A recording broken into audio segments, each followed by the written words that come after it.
After failing the 99th attempt at conquering, I divorced the CEO heroine, who was all about marriage first, love later. I was totally done and went straight to the system to request to give up on conquering Emperor Willow and just send me home to heal my broken heart. But the system was heartless and insisted I carefully review my failure and take the last chance to reattempt the conquest. However, I didn't care and decided to slack off and speed through it, only focusing on divorcing as soon as possible and going home. So this time, when the heroine went east, I went west. The male assistant falsely accused me, and I just admitted it. Her crush pretended to be sick, but I just smiled. Just when I was waiting for the system to announce my failure and send me home, the heroine suddenly abandoned her destined male leads, eyes red, and threw herself at me, demanding from me wildly, "What the fuck? Wait a minute, system. You promised me a melodramatic romance plot, so why is it turning into something inappropriate for children?"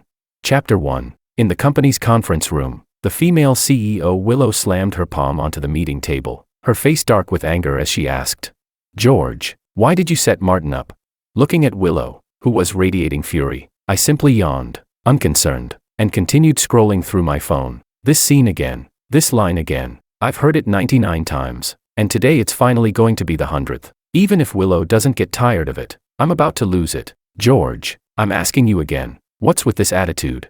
Seeing me act half asleep, Willow's face darkened instantly. At this point, Martin, Willow's assistant, always wearing a floral shirt and looking harmless, but actually a pretentious, effeminate, pretentious coquette type man, grinned provocatively at me, but I couldn't be bothered with him. Back when I first went through this scenario, I was full of determination, arguing my case with Willow. The second time, I even gathered evidence of Martin framing me. By the 50th time or so, I couldn't take it anymore and stormed up to slap both Willow and Martin across the face. But the outcome was always the same. No matter what defenses or evidence I presented, it was all dismissed as false in her eyes. In the end, my affection points would hit rock bottom. I'd be divorced, and my mission would be marked as a failure. So, for this 100th attempt, I gave up completely. The mission, let someone else take it. I just wanted to finish the divorce process quickly, let the system mark my mission as failed, and send me back to my original world. Snapping out of my thoughts, I lazily nodded and spoke.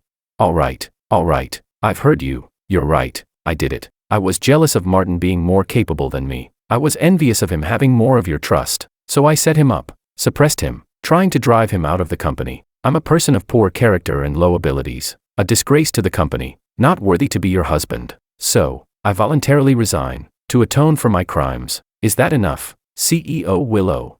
As soon as I finished, the room fell silent. Seeing me admit everything all at once, Martin, who had been preparing a tirade of fiery retorts, suddenly choked, his face turning red. Willow was also stunned, her brows furrowed, as though she hadn't expected me to admit it so straightforwardly. Just when I thought she might seize the opportunity to let me off the hook, Willow stared at me with suspicion. "George, what exactly are you trying to do? Are you unhappy with your salary, or is the work pressure too much?"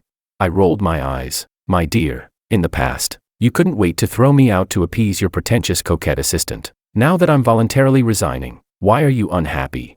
Sigh. Women and their suspicious natures. I immediately shrugged and said innocently, "What am I trying to do? I violated company rules and caused a negative impact on the company. Voluntary resignation, doesn't this process seem pretty normal?"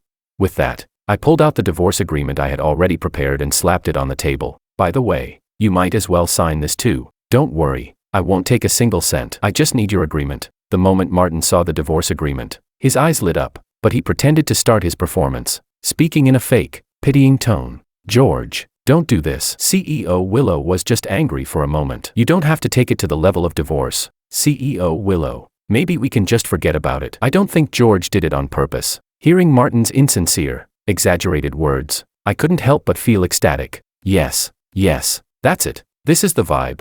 Hurry up and provoke Willow. Get her so furious that she signs the agreement, and I can head home to shower and sleep. With great anticipation, I looked at Willow. Sure enough, her chest heaved with rage as she clutched the divorce agreement tightly in her hands. Seeing her face darken, almost about to explode, I grinned internally. It's working. I'm going to break the record this time. A divorce in under 10 minutes, the fastest failed mission in history, soon to be achieved by me.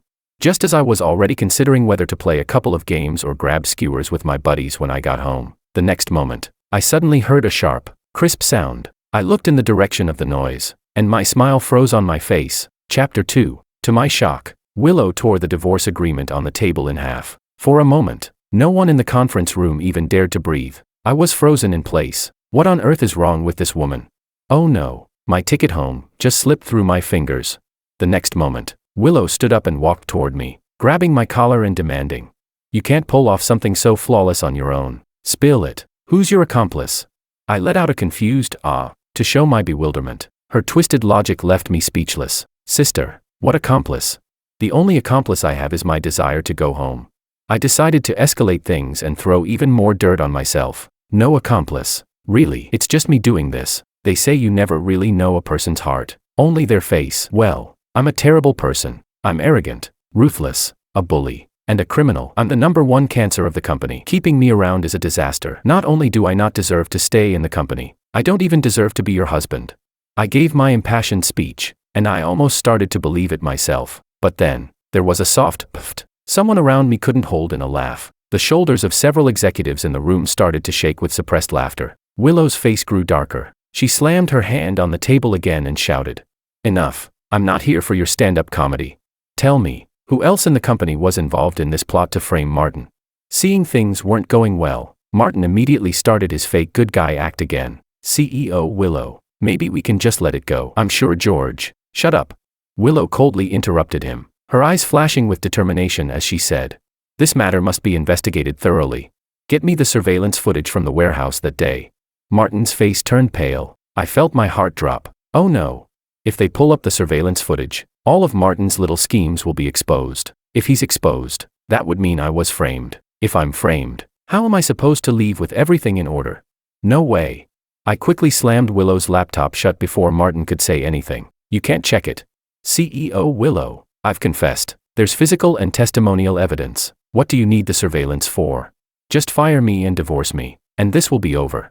But the more I tried to stop her, the more suspicious Willow's gaze became. She probably thought, if I was fighting so hard to protect this so-called accomplice, then it wasn't just one person, it must be a massive, toxic presence in the company. "You're trying to cover for your accomplice. Huh?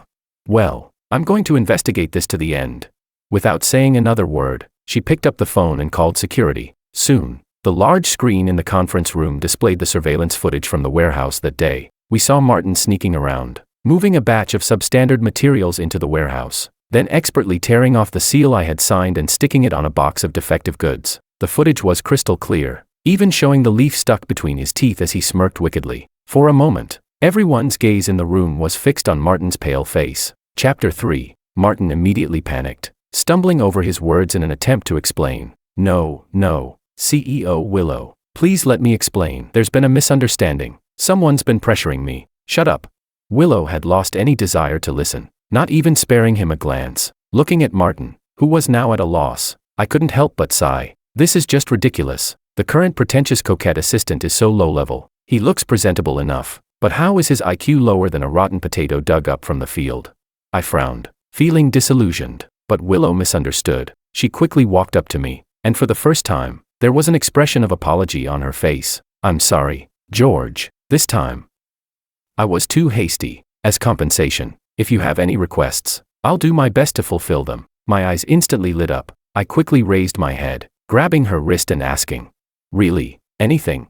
Willow was taken aback by my reaction but nodded seriously. As long as I can do it, that's great." I immediately pulled out another divorce agreement, along with a pen, and shoved it into her hand. "Then hurry up and sign this. I don't want anything else, just this." Willow was speechless. The apology on her face instantly froze, and she looked at me with a complicated expression. "How do you still have more prepared?" I casually opened my bag. It was stuffed full, at least a dozen identical divorce agreements inside. Willow's mouth twitched, probably thinking I was still throwing a tantrum and venting my frustrations in this way. After a moment of silence, she pulled out a check from her bag, wrote down a series of numbers, and handed it to me. "Here's a check, as compensation." I glanced at it, and there were 6 zeros on the back. In the past, I would have been over the moon, but now, is that money really what I need? What I need is freedom.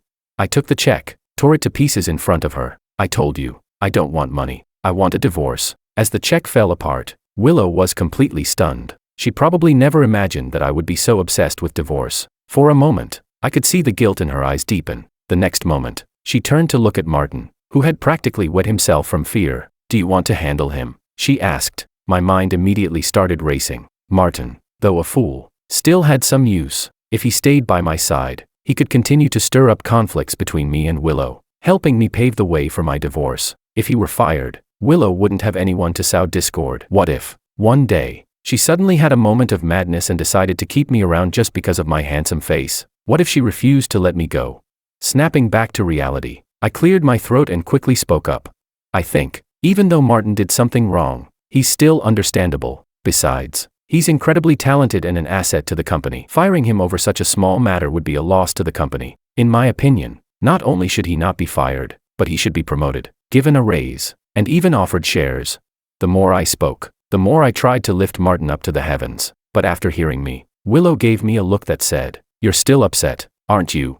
Without hesitation, she announced, "Martin, you're fired. Go to HR now and complete your paperwork." CEO Willow, leave now. Seeing Willow's decisive expression, I was completely stunned. This was the main competitor for the male lead position. If she fired him, how was I supposed to divorce and leave this hellhole? Wait, CEO Willow, think it through. Martin is really useful to the company. Without him, how could we have brought in so many partnerships? I stepped in front of Willow, desperately trying to reason with her. She just stared at me blankly, as if she understood something. I suddenly had a bad feeling. And sure enough, after a brief silence, Willow suddenly patted my shoulder and said, "George, you've been wronged like this, yet you can still be so magnanimous and rational, thinking about the company's well-being. To have an employee like you is a blessing for both me and the company. From today on, George's annual salary will be doubled, and I'll immediately transfer 5% of my shares to him. From now on, he will be the vice president of the company." As she said this, she kicked Martin, who was still lying on the floor. "Go, apologize to Vice President Wong. Thank him for his generosity. If it weren't for him, you'd already be blacklisted by me." I was completely stunned. Martin was equally confused. Had Willow mixed up her scripts? Wasn't this supposed to be her line to protect Martin? And Martin, at this point, must have wanted to swallow me whole right on the spot, but he dared not show his anger. He could only grind his teeth and apologize. "Vice President Wong, I'm sorry." I could only helplessly sigh. "It's okay, little bro. Keep up the good work, and next time, be smarter. Strive to take me down and successfully rise to the top." Martin's face turned even greener. He probably thought I was mocking him, and was so angry his body started shaking. But I didn't bother trying to figure out his thoughts anymore. Since the divorce didn't happen, I might as well go home and sleep. By the time I got home, it was already completely dark. I walked into the bedroom, skillfully picked up my pillow and blanket, and prepared to crash on the couch for the night. After all, in this married but falling in love plot, even though Willow and I have been married for years, we haven't even kissed, let alone shared a bed. Just as I was about to walk out the door, a cold voice called out to me, "Where are you going?" Willow must have come back without me noticing. She was standing in the doorway, looking at me. I shook the pillow in my hand and said, "I'm going to the living room. I'll sleep on the couch tonight." Willow was silent for a moment before suddenly saying, "No, but I want to." "No, you don't." I frowned involuntarily. Wasn't she supposed to be the cold, Ice Queen CEO? Why was she suddenly acting like this? I was starting to get frustrated. What I want is up to me. With that, I yanked the blanket and started walking toward the living room. But Willow, not standing firmly, tripped over me, and her body fell right toward me. I instinctively reached out to catch her, but that caused me to stumble as well. In the end, I was on the bottom, and she was on top, both of us falling to the ground. For a moment, our gazes met, and the atmosphere was a bit awkward. Buzz. It wasn't until Willow's phone, which had fallen to the ground, vibrated that the awkward silence was broken. It was a text message. I was quick to notice the name of the sender, Makoto. My eyes immediately lit up. Wasn't my great savior finally here? Chapter 4. I suddenly sat up straight, only to slam my chin right into Willow's forehead. She gasped in pain. "What's got you so excited all of a sudden?" she asked. But when she saw the text message on my phone screen, "I'm back in the country. Can you come pick me up?" She froze in place. "George, She was about to explain, but I couldn't help but smile like a 300-pound child. "It's fine. It's fine. You go ahead. I'll take care of the house. Your crush is finally back. How can you not go see him?" Willow looked at me, clearly excited, but her expression grew cautious. She probably thought I was still angry about what happened earlier and was testing her in this way, so she put her phone away. "George, I've already cut ties with him, considering his health. I'll send a driver to pick him up." "That won't do," I interrupted. "He's come all the way back, and you're just sending a driver? How hurtful is that?" Without giving her a chance to protest, I grabbed the car keys from the table, took her hand, and dragged her toward the garage. Let's go. Let's go. It's so cold, and if you don't hurry, your man's going to turn into a popsicle. Willow was being dragged behind me, her eyes full of complexity. No one knew what she was thinking. By the time we got to the airport, I spotted a handsome guy with a chiseled jaw standing near the exit, looking around. It was none other than one of Willow's official suitors, the heartthrob, Makoto. The moment Makoto saw Willow, he smiled warmly. Willow, you really came after all. But as soon as he saw me standing beside her, his smile froze. Huh? Why is he suddenly speechless? As both Willow and Makoto shot me awkward looks, I quickly took 2 steps back. Sorry, just pretend I'm not here. Go ahead, hug, kiss, and get back together already. Don't waste any more time. Willow's gaze toward me became even more complicated. After a moment of silence, she stepped back with me and coldly looked at Makoto. You should know, when my parents were away and the company was leaderless, you left without a word. That's when it ended between us. Makoto's face stiffened at her words, and I quickly added, don't be so quick to jump to conclusions. Maybe there's something you don't know. Maybe he got cancer or something, and he's trying to protect you from being dragged down with him. Just as I finished, Makoto shot me a strange glance, then sighed deeply. Willow, don't misunderstand. I came back this time, not to interfere with your life, but just to get treatment. Willow froze for a moment. You're sick? Makoto nodded. It's a rare heart condition, the doctor says.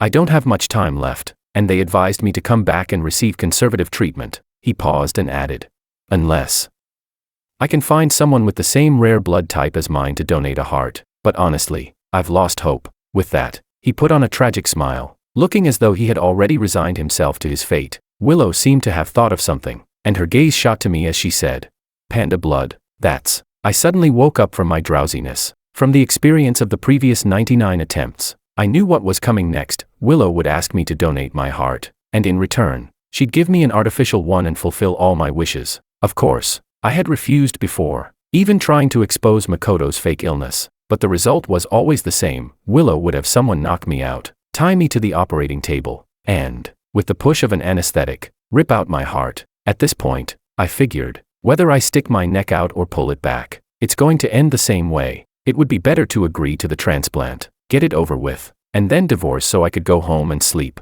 Snapping back to reality, I immediately replied, I'm willing. Willow was stunned. I haven't even said what it is yet. What if it's something that could cause you a lot of harm?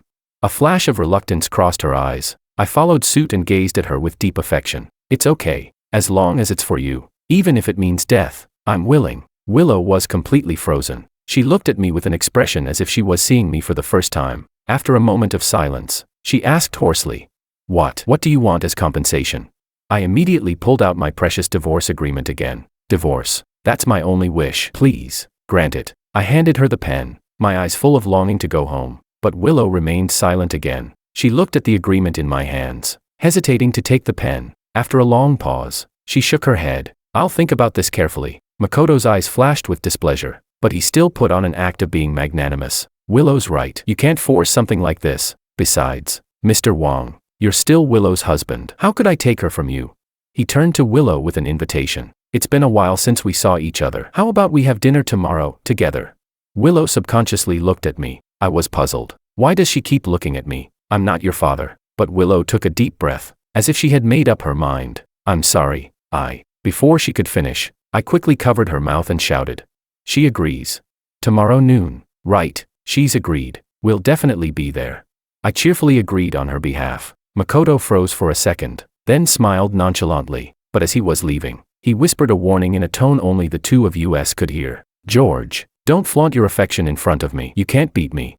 The next day, I dragged an unwilling Willow to the high-end restaurant Makoto had reserved. This place was so upscale that even the doorknobs were made of gold. Makoto, however, seemed completely at ease and gestured to the waiter to begin serving. French escargot, top-quality caviar, Australian lobster. It was all fine dining. During the meal, Makoto purposely flaunted his knowledge of Willow, mentioning everything from her dislike of cilantro to how she only puts 1 sugar cube in her coffee. I couldn't care less, stuffing my face with food as if I hadn't eaten in days. Anyway, I was going to be sent away soon, so why not eat to my heart's content?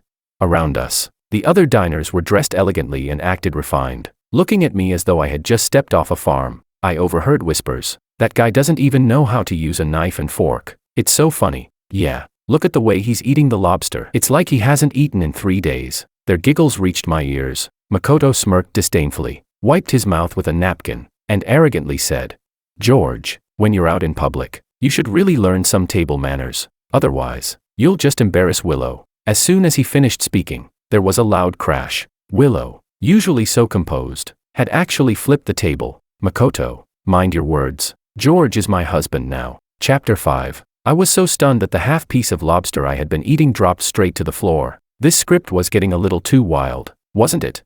In the previous 99 attempts, let alone flipping the table, Willow had always been extremely protective of Makoto, treating him as though he were made of glass, afraid to let anything happen to him. How had her character completely collapsed this time? I quickly wiped my mouth and stood up to smooth things over. It's fine. It's fine. Mr. Ito was just joking. I'm a bit crude, not the most refined, I said, trying to downplay the situation. CEO Willow, how about you continue with Mr. Ito's meal? I'm feeling a bit unwell, so I'll head out first and won't disturb your elegant dining. I said this while giving Makoto a pointed look. The last thing I wanted was for Willow to get too worked up and flip me, too. But just as I took a step forward, my wrist was suddenly grabbed. "Wait. I'm full," Willow coldly said, pulling me toward the door. As we passed Makoto, she paused for a moment and, in a businesslike manner, said, "As for your condition, I'll have someone else contact you and provide the best treatment options. But, Makoto, if there's nothing else, we won't be in touch again." Makoto's face immediately turned pale, and he forgot his lines entirely, but his eyes, filled with resentment, remained fixed on me, as though I had dug up his family's grave. I felt wronged. Wasn't it you who couldn't keep your mouth shut and had to provoke this great Buddha? Sigh. I just can't handle it. Just as Willow was about to drag me out of the restaurant, Makoto suddenly panicked and quickly changed tactics, starting his classic woe is me routine. "Willow, don't misunderstand. I don't mean anything by it. I'm already prepared to die. I just have one last request before I leave this world." Willow's footsteps naturally paused. "Do you remember the promise we made when we were children?" I immediately brightened. I knew this plot like the back of my hand. When they were kids, they'd made a promise to hold the grandest wedding in the world. Next, Willow would feel guilty and agree to this final wish, and as her nominal husband, that would mean I could gracefully bow out, wouldn't it? It was set. Everything was set. I eagerly watched Willow, waiting for her to say, "I remember." But Willow, after a moment of silence, shook her head. "I don't remember." I was stunned. Makoto was stunned too. Wait, why is this woman not following the script? Before Makoto could speak, I quickly stepped forward, cutting him off. "I remember. You two promised to hold a grand wedding when you grew up, right?" Makoto blinked in confusion. "How do you know that?" I couldn't be bothered to explain to him and looked at Willow seriously. "Divorce. Let's make it happen." As a fulfillment of his last wish, I pulled out my precious divorce agreement again and handed it to her. Willow furrowed her brows. "George, it's all in the past with him." "Not true." Recalling previous failed attempts, I immediately started rebutting Makoto's argument. "If it's truly in the past, then why is there still a bookmark made from mulberry leaves that he gave you, stuck in the front of the Little Prince book in your study? If it's in the past, then why was his birthday still the password for your office computer?" Willow stared at me, shocked. You knew." Makoto was equally stunned. After all, these were lines he had used to try and keep Willow from leaving him in the previous 99 attempts. But soon, he regained his composure and, with feigned reluctance, said, "Willow, forget it. Don't make things difficult for George." "No." I interrupted him decisively. "It has to happen. Not only must we divorce, but we must also hold a grand wedding. We need to let the whole world know, and they must remember the great love that transcends life and death." I spoke with such fervor, I was almost moved myself. Willow stared at me with a complex expression. After a long silence, she slowly raised her hand. My heart almost leapt out of my chest. Finally, I could go home and end this damn mission. Buzz. But just then, Willow's phone started vibrating urgently. Chapter 6. In the end, Willow didn't sign the divorce agreement. Instead, she answered the phone. The next moment, a panicked voice from the other end of the line came through. "CEO Willow. Something's wrong. Assistant Martin, he's trying to jump off the company rooftop." My mind went blank, and I almost fainted on the spot. Martin. How was this persistent ghost of a man interfering with my divorce plans again?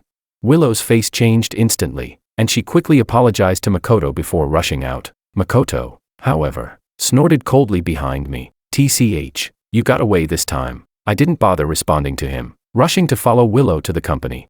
When we arrived downstairs, The area around the building was already crowded with people. On the rooftop, Martin had half of his body hanging over the edge, shouting, "Don't come any closer. If you do, I'll jump."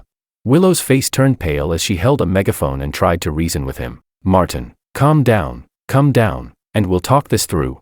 The negotiation experts nearby were also desperately trying to talk him down, but Martin was deaf to their pleas. With a runny nose and tears streaming down his face, he began his performance. "CEO Willow, I'm sorry for the company. I love you so much. I was jealous of George, that's why I did such foolish things. I can't forgive myself. I can only atone with my life." When I heard that, my eyes lit up. This was a good thing.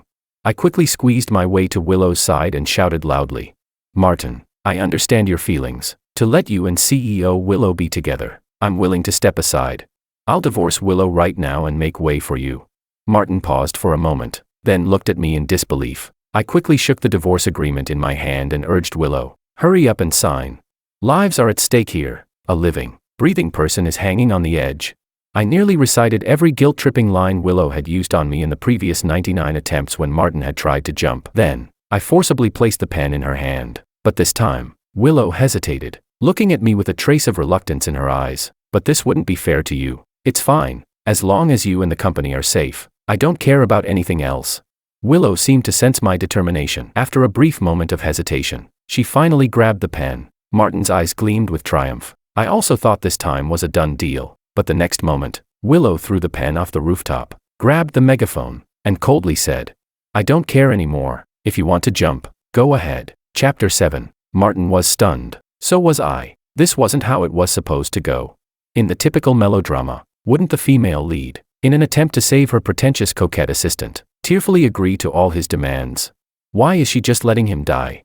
Martin didn't expect Willow to do this either. He had been pretending this whole time, and now he was truly stuck. He tried to continue his sob story, but his foot slipped, and he actually fell. Luckily, he had the protagonist halo and landed right on the rescue air cushion below. I have to admit, these main characters are hard to kill, but he must have still been injured, as he was immediately rushed to the hospital by an ambulance, and he wouldn't be causing any more trouble for a while. I watched the ambulance drive away, speechless. Truly, he's more trouble than he's worth. As I snapped out of my thoughts, I noticed Willow had somehow grabbed my hand. Her gaze fixed on me. "George, from now on, no matter what happens, don't ever casually mention divorce again." I was a bit taken aback. In the 99 previous attempts, this was the first time I had ever seen Willow like this. Could it be that she really was falling for me? But the thought was quickly dismissed. She was probably just emotionally rattled from everything that happened today, and her brain had short-circuited for a moment. If she was this easy to manipulate, I wouldn't have failed 99 times already. Sure enough, after we got back to the office, she just sat quietly on the couch, her expression distant. To my surprise, Makoto actually came to find us. He probably thought the timing was right and decided to seize the opportunity. "Willow, are you okay? As for the wedding arrangements, I think we're not having it." Willow suddenly snapped, glaring at him. Makoto froze for a moment, then shot a resentful look at me. It was clear he had already concluded that I was behind this. But then, as if he'd thought of something, his expression shifted to one of sadness, and he said, "I'm sorry, Willow, I didn't mean to disturb you. I'll leave now. I wish you both happiness." With that, he turned to leave. I quickly stepped forward and blocked his way. "Mr. Ito, don't leave. We can talk about this." Makoto Ito smirked at me, his lips curling into a cold smile. The next second, his legs gave way, and he clutched his chest, stumbling toward me while letting out a pained groan. Willow's face turned pale, and she hurried over to support him. "Makoto." Only I remained calm, even suppressing the urge to laugh. After so many failed attempts, I had memorized every direction and angle in which he'd fall. Next, he would pretend that it wasn't me who pushed him, trying to blame me for the incident. Willow would, of course, view me as a jealous murderer, and that's how we'd end up divorcing. Sure enough, as Makoto collapsed on the floor, he spoke first. "Willow, don't blame George. It wasn't him who pushed me. I just slipped." Before he could finish, I eagerly interrupted. "No, it was me. I pushed him. If you don't believe me, you can check the surveillance right now." Chapter 8. This time, I was confident. In the past attempts, I had tried using the surveillance footage to clear my name, but I had discovered that Makoto had cleverly positioned the camera so that it was a perfect angle to distort the view. No matter how you looked at it, it always seemed like I had acted first. It was this piece of evidence that helped Makoto convince Willow to divorce me. But as soon as I spoke, Makoto froze, clearly not expecting me to admit it so openly. Willow furrowed her brows, hesitating for a moment before coldly asking, "Why did you push him? Didn't you know he has a heart condition?" I flashed a grin and replied, "Yeah, I know. I just wanted to kill him. He was trying to steal my wife." Willow's eyes instantly sharpened as she glared at me, but deep down, I was thrilled. Makoto was her idol, a piece of her heart that she couldn't let go of. I wanted to kill him, and she wasn't going to fight me on it. After a minute of silence, Willow sighed helplessly. "Forget it. Nothing serious happened. Don't do this again." Makoto, still lying on the ground, was stunned. I was just as confused. In the previous 99 attempts, if I had even scratched him a little, Willow would have been out for blood, apologizing to him as if I had committed some grave crime. Now, I was about to kill him, and she just lets it slide. Makoto immediately shot me a venomous glare, then dramatically coughed, a trickle of blood spilling from the corner of his mouth. The fake doctor he had arranged burst in. "Not good. Mr. Ito is having a heart attack. Immediate rescue is required." I quickly sprang into action and blocked the office door. "No one leaves until the divorce agreement is signed." Willow looked at me, her face filled with pain and indecision. "George, do you really have to force me to choose like this?" I was dumbfounded. What's there to hesitate about? In all the previous attempts, hadn't she always picked Makoto in a second? I nodded firmly. "Yes, you have to choose." Willow fell silent again. I was getting desperate. Makoto, still on the floor, was getting desperate, too. After all, he was pretending, and if he stayed down too long without dying, his little act would be exposed. Just as I thought this might fail again, Willow finally relented and signed the divorce agreement, her voice hoarse as she said, "Is this enough?" I nodded vigorously, my heart racing with excitement. Soon, the fake doctor hauled off the dying Makoto. Before they left, he threw me a mocking grin through the ambulance window. I smirked back. I plopped down on the office couch, feeling satisfied, waiting for the system to notify me of my failed mission and send me back home. 1 minute, 5 minutes, 10 minutes passed, but there was still no notification from the system. I looked up in confusion, only to meet Willow's red-rimmed eyes. At some point, she had moved right in front of me, staring at me intently as tears streamed down her face like a broken faucet. "Why? George, why do you keep pushing me away? Do you hate me so much? Do you resent me this much?" Before I could respond, she suddenly leaned down, pinned me to the couch, and kissed me deeply. Chapter 9. Before I could even gather my thoughts, a strong scent of jasmine wafted into my nose. I froze in place, my brain short-circuiting. What is happening? This isn't how the plot was supposed to go. This was supposed to be a dramatic, heart-wrenching, life-or-death chase for love, an epic tale of suffering and longing. So how did it suddenly veer off into, well, something completely different? I snapped back to reality, pushing Willow's shoulder forcefully, trying to shove her away. Wait. I was gasping for air, feeling as if my lips no longer belonged to me. They were numb and burning. Willow stumbled back a step, but her bloodshot eyes never left mine. Her gaze was no longer cold and distant like before. Instead, it was filled with a madness I had never seen before. She stared at me, then began undoing her hair tie. "I'm not waiting anymore." The words barely left her lips when she lunged at me again. This time, I was ready. I tried to dodge to the side, but the office, designed to showcase the CEO's style, was filled with useless art pieces and plants, leaving little space to escape. In the end, Willow pinned me down on the couch. I swallowed hard and quickly asked, "Willow, have you lost your mind?" But she just looked at me intently, her expression unusually serious. "Yeah, I've lost my mind." I was speechless. Great. Now I had no idea what to do. I couldn't fight her off. I couldn't run away. And reasoning. What was there to reason with someone who admitted they had gone mad? I decided to give up the struggle. Fine. The wind is bleak, the water's cold, and a hero who sets off may never return. Let's just pretend I was bitten by a passing dog.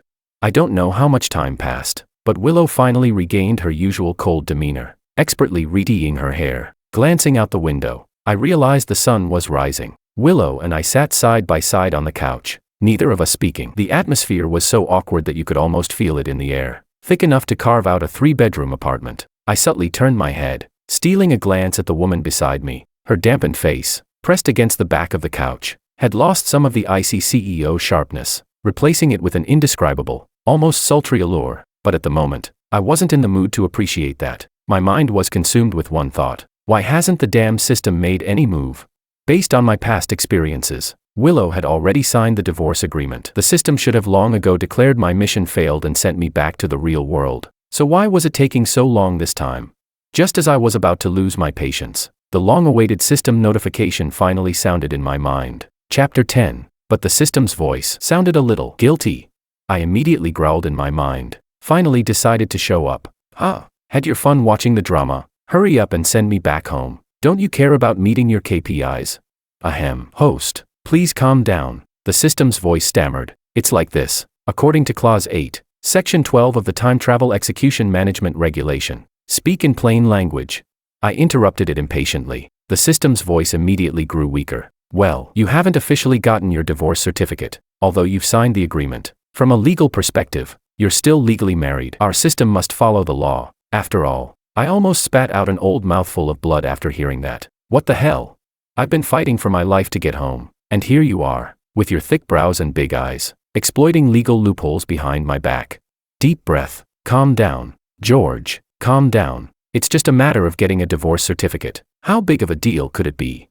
I suddenly sat up straight on the couch, startling Willow, who was sitting beside me. She looked at me with confusion. Ignoring her, I grabbed the divorce agreement she had just signed and placed it solemnly in front of her. Let's go. We're going to the Civil Affairs Bureau right now to get the divorce certificate. As I spoke, I reached for my phone. Willow stared at me, puzzled by my urgency. She slowly sat up, bit her lip, and after a long pause, she suddenly grabbed the divorce agreement out of my hands and threw it into the shredder. Then she started playing dumb. What divorce agreement? I don't remember. I stared at the shredder, buzzing away, and looked at her as if she were an alien. What are you doing? Willow, caught off guard by my gaze, seemed a little nervous. Her eyes darted around, and she couldn't meet my gaze. I was just too emotional earlier. My mind went blank, and I don't remember anything. I almost laughed in disbelief. Really? I pointed at her, my finger trembling with frustration. Willow, CEO Lou. You're the CEO of a billion-dollar listed company, and you're playing games with me. When you signed it earlier, it was a magnificent signature. Now you've torn it up and tell me you don't remember. Do you think I, George, am that stupid? Willow, shrinking from my anger, turned her head and pretended nothing had happened. I was furious. This woman must be going through some kind of crisis. Has she completely lost her mind? Just as I was about to continue confronting her, showing her what a real rogue looked like, buzz, buzz, her phone, which had been thrown on the couch, suddenly started vibrating. Willow, as if grasping at a lifeline, hurriedly picked up the phone. Hello, Dr. Lee. I couldn't hear what was said on the other end of the line, but Willow's face instantly turned serious again. Chapter 11. Okay, I understand. Willow placed the phone down beside her, looking at me with a complex expression. It was the hospital calling. The doctor said Makoto has woken up, and his condition is stable for now. He wants me to come over. As soon as I heard that, my eyes lit up. It was like someone had handed me a pillow when I was already falling asleep. Makoto, despite not being the sharpest tool in the shed, had an uncanny ability to show up exactly when I was about to divorce Willow. He was basically my divorce catalyst, a smooth ride on my way back home. But Willow, looking at me, seemed to hesitate ever so slightly. She seemed reluctant to go. That couldn't happen. I snatched her phone from her hand and shouted into it with passion. Got it. We'll be there right away. Please make sure Mr. Ito remains calm and doesn't get too agitated. CEO Willow is on her way now. I immediately hung up the phone, grabbed Willow's hand, and started pulling her toward the door. Let's go. Let's go. What are you waiting for? Time to save a life. Willow, still confused, was being dragged along. Why are you suddenly so concerned about Makoto's condition? I couldn't be bothered to explain and made up a random excuse. I'm just a good person. What's wrong with that? Enough talking. Hurry up and get in the car. I'm about to floor it. 15 minutes later, I quickly took Willow to the hospital. George, you go ahead. I'll grab a fruit basket and take care of the hospital fees. I didn't think much of it and nodded, heading straight into the VIP room where Makoto was staying. As soon as I walked in, I saw Makoto reclining in the bed, intently using his phone to send tips to a female streamer, looking remarkably well and energetic, definitely not like someone suffering from a heart condition. When he saw me, he froze for a moment before sneering coldly. What's this? Came alone. Where's Willow? Has she finally seen through your true nature and decided to ditch you? George, I've always told you, compared to me, you're nothing in Willow's eyes. You're nothing more than my replacement. Really? Hearing his mocking words, I felt my blood pressure rising. Bro, my dear brother, can you keep it down a bit? What if Willow hears you when she comes back from paying the fees? The louder you scream now, the worse it's going to get later. Makoto, shut up. I whispered urgently, signaling wildly with my eyes. But Makoto thought I was just embarrassed, so he smiled even more smugly. He sat up straight in bed and sneered. What? Is the truth too harsh for you to handle? Tough luck. Willow's entire youth has been devoted to me. She's my loyal dog, and you're just a poor guy who's stepping in as a replacement. TSK, you look like me, so you're probably just a stand-in. You should know your place and step away from Willow. Or, he was getting carried away with his taunts. Creak. The door to the room suddenly creaked open. Willow stood in the doorway, her face icy, her expression dark. What are you going to do about it? She asked, her tone cold and sharp. Chapter 12. As soon as Willow spoke, the smug expression on Makoto's face froze. Willow, let me explain. It's not what you think. I can explain. But Willow walked to the bedside and looked down at him, her eyes cold with disappointment. No trace of affection left. Makoto, I never imagined you were this kind of person. If I had known you were like this, I wouldn't have saved you yesterday. I stood off to the side, watching the tense atmosphere between Willow and Makoto, raising an eyebrow in surprise. Wait a second, this isn't right. Why is Willow still defending me? This is the worst lead I've ever had. We hadn't even won yet, and we were already celebrating prematurely. Ruined. Completely ruined. I just can't handle this. Really can't. Makoto, completely panicked now, his face turning from pale to green, quickly grabbed Willow's clothing and began his classic woe is me routine. Willow, I almost died yesterday, so I wasn't thinking straight. I said those things in a moment of impulse. Please don't be angry with me, okay?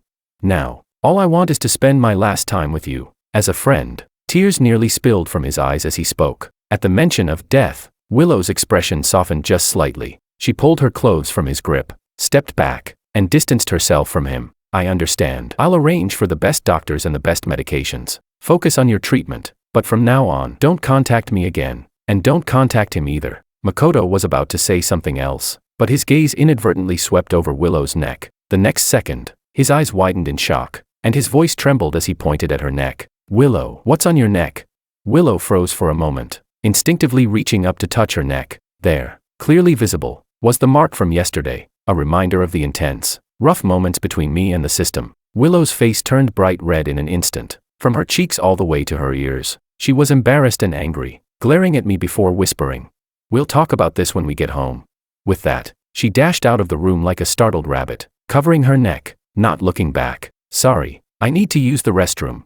The hospital room was now left with only me and a furious Makoto. His eyes were filled with venom, practically burning holes through me. He looked like he wanted to skin me alive. George. He gritted his teeth and spat out. What did you two do before coming to the hospital yesterday?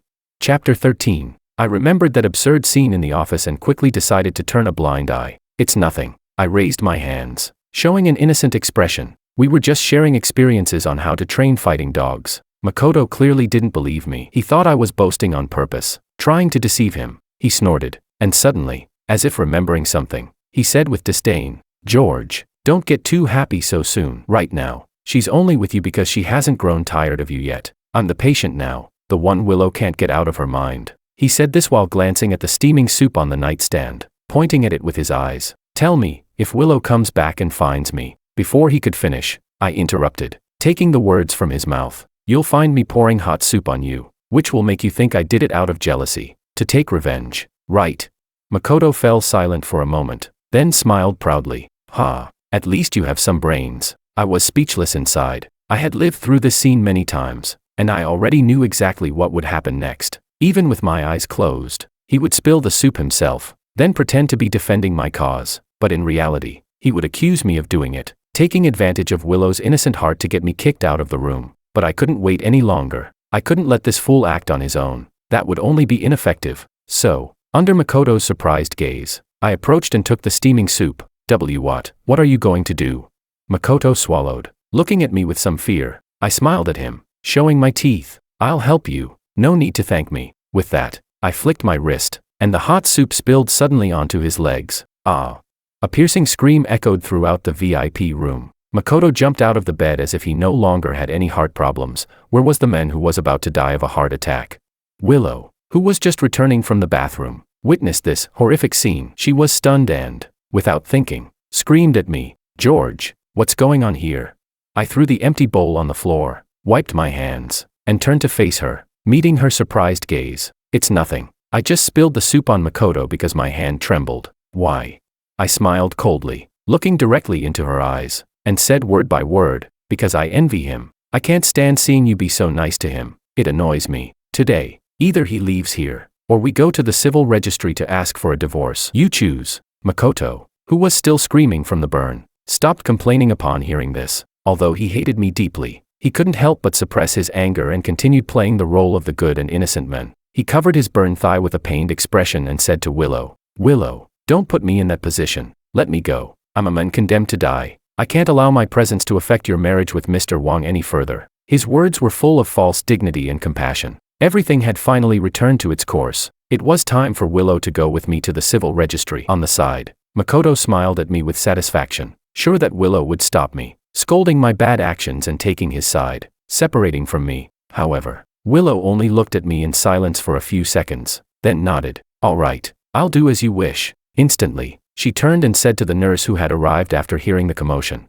"Please proceed with Mr. Ito's transfer paperwork right now." Chapter 14. As soon as he finished speaking, Makoto was completely stunned. I was also shocked. "Willow, Makoto wanted to say something more, but Willow directly interrupted him, her tone making it clear she would not accept any argument. "Leave now. If not." She paused for a moment, looked at me, and with a gaze that surprisingly held a hint of tenderness, she added, "My husband will get jealous." Hearing the word husband, I choked on my own saliva and coughed several times. Husband. It was the first time Willow had called me that, after all the times we had spent together in the game. In fact, according to the original plot, Willow and I didn't have any real romantic relationship. Although we had married quickly, it all started because I once saved her from an accident, and she happened to need a husband to create a public image for her company in the market of relationships and products for mothers and children. So, by coincidence, we ended up getting married. In our daily life, we simply called each other by our names. We had never even addressed each other as husband and wife in public. That's why, even though we were already married, the system still required me to conquer the protagonist. But I didn't expect Willow to now, for the first time, recognize me as her husband. She even preferred to move her crush out of my sight rather than go sign a divorce with me. Could it be that she really has fallen in love with me? But the system hadn't given me any notification that the conquest had been successful. I sighed, thinking how much the plot had deviated, and decided to let her take the reins. Meanwhile, Makoto was completely furious. He pointed at my lips, trembling, but couldn't say a single word. Finally, all he could do was mouth with rage, "Wait, I won't let you go so easily." Soon after, with the nurse's help, he reluctantly left the room. When he left, only Willow and I remained in the room. Willow sighed softly, walked over to me, and, lifting her head, asked, "Well, are you satisfied now?" Her voice, though full of tenderness, also carried a hint of resignation. I replied honestly, "I'm not satisfied. If we could go right now to register the divorce, that would be the best." Upon hearing my words, Willow didn't get angry. Instead, she smiled with a mixture of helplessness, took out a handkerchief, and started to wipe the hot soup stains that had splashed on my sleeve. "George, I admit that I didn't do things right before. I didn't have the patience to try to understand your feelings. I was impulsive, harsh, and did many things that hurt you. But from now on, I'll correct my mistakes with actions." She raised her gaze and looked at me seriously, pronouncing each word clearly. "So, please, don't say any more impulsive things. I'm not going to divorce you." Chapter 15. In that moment, looking into her eyes, which were nearly overflowing with tenderness, I was dazed. My heart skipped a beat, but soon, I snapped out of it. This kind of smooth start wasn't anything new. It had happened in the previous 99 attempts. In fact, there were a few times when Willow's affection for me reached as high as 90%, but no matter how things went in between, in the end, it was always defeated by that damn male lead aura, and due to some misunderstanding or scheme, it ended in a bitter divorce. So I couldn't let my guard down. Absolutely not. On the side, Willow saw me staying silent for a long time, looking lost, probably thinking I didn't believe in her resolve. She paused for a moment, as if organizing her words. Just then, her phone suddenly vibrated in her pocket. She took out her phone, glanced at it, and her eyes lit up. "George, wait here for me. I have something urgent to take care of. I'll be back soon." After saying this, she quickly walked out of the room in her high heels. I watched her figure disappear at the end of the hallway and couldn't be bothered to guess what she was going to do. Anyway, she could do whatever she liked, as long as it didn't delay my divorce. Bored, I paced around the room, my mind racing as I calculated the feasibility of my next divorce plan. What if I try cheating? No, too risky. What if Willow, in a fit of frustration, decides to kill me? Then I pretend to owe a huge gambling debt.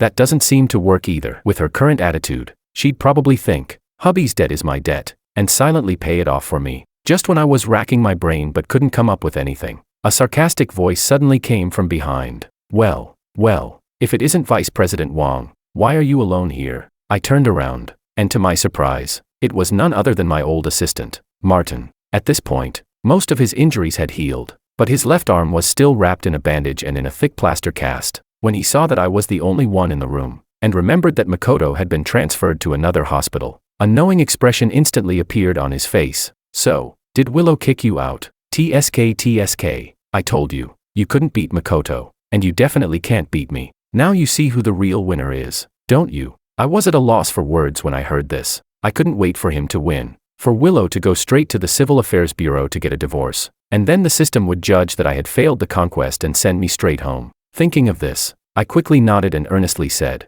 all right, you're great, you're amazing. Now hurry up and get Lou, the CEO, to divorce me, please. I'm begging you. Seriously. Martin's smile instantly froze. He probably didn't expect me to react this way, and his whole face turned sour, like a palette of colors. George, stop being so sarcastic. Do you think just because you have a husband's title, you're something special? I couldn't help but roll my eyes in my mind. So Martin thought I was mocking him. I'm more wrong than anyone could imagine. Dude, I'm being sincere here. Is there anyone in this world who wants to divorce Willow more than I do? The next moment, Martin seemed to shift his tone, perhaps trying to salvage his pride. George, don't get too smug. Are you wondering why Willow suddenly left? Do you want to know where she went? Chapter 16. I immediately perked up, eagerly leaning in and asking. Could it be she went to find you? Martin tilted his chin upward, then pointed toward the window outside the hospital room. Pretty much. See that? Although Willow pretends to sever ties with me, even ignoring my messages, it's all for your benefit. Deep down, she still cares for me. That's the love she hides deep within her heart. I followed his finger and looked outside. In the garden below the hospital, Willow was indeed standing there, holding a beautifully packaged jar that looked like some sort of high-end supplement. Martin's smug grin grew wider. Did you see that? She specially had someone airlift that supplement from abroad. Several $1,000s a bottle, just to help me recover my health. She doesn't say it, but her actions speak louder than words. George, this is the surprise she has for me. If you don't want to be a third wheel, you should leave now before you end up making yourself sick. I quickly nodded in agreement. Leave. I'm leaving right now. I could hardly wait to sprout wings and fly away, making room for him and Willow. May all lovers in the world find happiness, and may I divorce and return to my own world soon. I turned to leave, careful not to disturb Willow's surprise for Martin. But no sooner had I taken a couple of steps than a cold voice rang out behind me. George, what are you doing here? Willow had caught up with me so quickly. At that moment, Martin snorted coldly, sneering in a tone only the two of us could hear. Did you hear that? Told you not to come. Now you're asking for trouble. Willow really did come looking for me. He straightened his collar, flashed a smile, and then reached out his hand. Willow, it's good you're here. You even bought such expensive. But before Martin could finish his sentence, Willow didn't even spare him a glance. She walked straight past him, came up to me, and without a word, shoved the heavy jar of supplements into my hands. Honestly, I told you to wait here, but you just had to run off. I searched for you for so long. Here, these are the supplements I had a friend specially get for you from abroad to help with your recovery. Make sure you take them twice a day. It'll help your body heal. Chapter 17. In an instant, Martin, who had been so smug just a moment ago, was left completely dumbfounded. I was also in shock. I looked down at the valuable jar in my hands, then looked back up at Willow, my face full of questions. Is this for me? Are you sure you didn't give it to the wrong person? Isn't this for Martin? It was then that Willow noticed Martin in the corner. Her gaze instantly turned cold, as if she were looking at some irrelevant piece of trash. Why would I give it to him? That would be a waste of money. She said this without sparing Martin another glance, then turned her attention back to me, her tone softening again. I heard from your neighbor, Zhang Ma, that you were severely injured when you were younger and had major surgery. Your body isn't in the best condition. Of course, I need to help you recover. That way. She paused, her ears turning slightly pink, and she stuttered. That way, our future children can be healthy and strong. Cough, cough. I immediately choked on my own saliva, my face filled with disbelief. What the hell? Children? Did I hear that right? Seeing my huge reaction, Willow thought I didn't believe her and nodded seriously, adding, yes. If you don't get your body in shape, how are we supposed to have kids in the future? At that moment, I began to suspect whether the system had messed up Willow's character. My God. This plot is derailing so fast it's like a rocket. Just a few days ago, she was practically dying to question me about falsely accusing others, and now she's considering having kids with me. Meanwhile, Martin, hearing Willow talk about having children with me, looked like his face couldn't even be described as just difficult to look at. It was more like the chemical compounds in the Ganges River, twisted and complex. After a moment, he gritted his teeth and muttered a small, angry threat. George, you're deliberately showing off in front of me. Just wait, I won't let this go. After dropping that classic loser declaration, he stormed off down the hallway. I watched his defeated figure retreat, then glanced at the supplements in my hands, feeling a headache coming on. After a while, I looked up at Willow and cautiously asked, about the kids. You're not serious, right? Willow's cheeks were still slightly flushed. She turned her head to avoid my gaze, cleared her throat, and then explained. I just couldn't stand the smug look on his face, so I said that to mess with him. But it's true that I want you to take care of your health. Of course, if you really want a child soon. As soon as I heard this, I quickly cut her off. All right, let's just go home. I don't want to stay in this hospital for another second. By the time Willow and I returned home, it was already late. After a whole busy day, I was exhausted, both physically and mentally. I couldn't be bothered to argue with Willow anymore. I just wanted to get some sleep. To avoid any further mishaps, I deliberately chose the study because it only had a small single bed that could only accommodate one person. I had just finished my shower and hurried back to the study to sleep, but as soon as I lay down, there was a knock on the door. My heart skipped a beat, and I pretended not to hear it. The person outside seemed very patient and knocked again. 2 more times. I still tried to pretend I hadn't heard. It's me. George, are you asleep? Willow's voice came from outside the door. Yeah, I'm asleep. Go back to your room, I responded. Just as my words ended,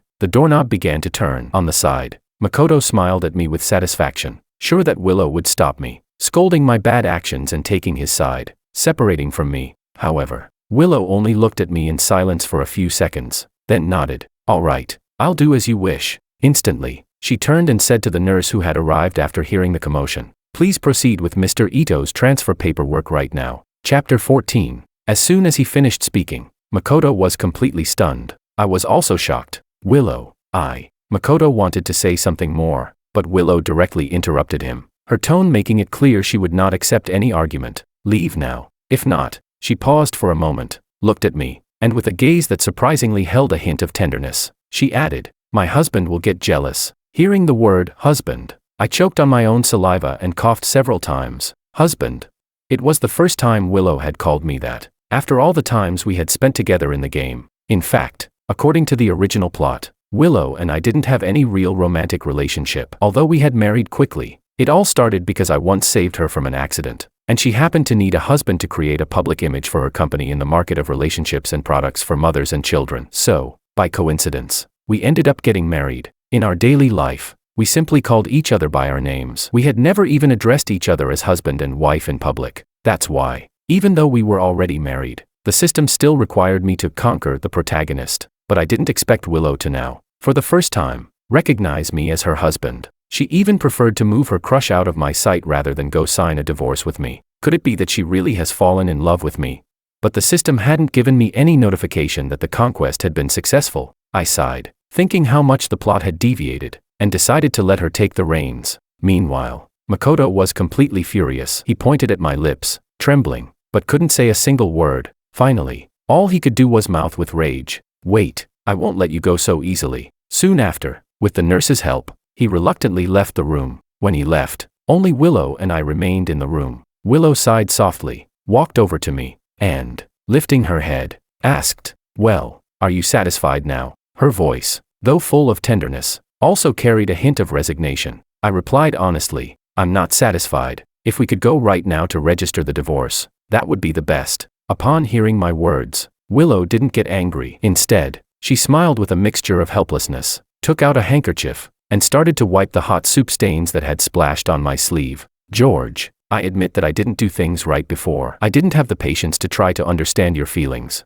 I was impulsive, harsh, and did many things that hurt you. But from now on, I'll correct my mistakes with actions. She raised her gaze and looked at me seriously, pronouncing each word clearly. So, please, don't say any more impulsive things. I'm not going to divorce you. Chapter 15. In that moment, looking into her eyes, which were nearly overflowing with tenderness. I was dazed. My heart skipped a beat, but soon, I snapped out of it. This kind of smooth start wasn't anything new. It had happened in the previous 99 attempts. In fact, there were a few times when Willow's affection for me reached as high as 90%. But no matter how things went in between, in the end, it was always defeated by that damn male lead aura, and due to some misunderstanding or scheme, it ended in a bitter divorce, so I couldn't let my guard down. Absolutely not.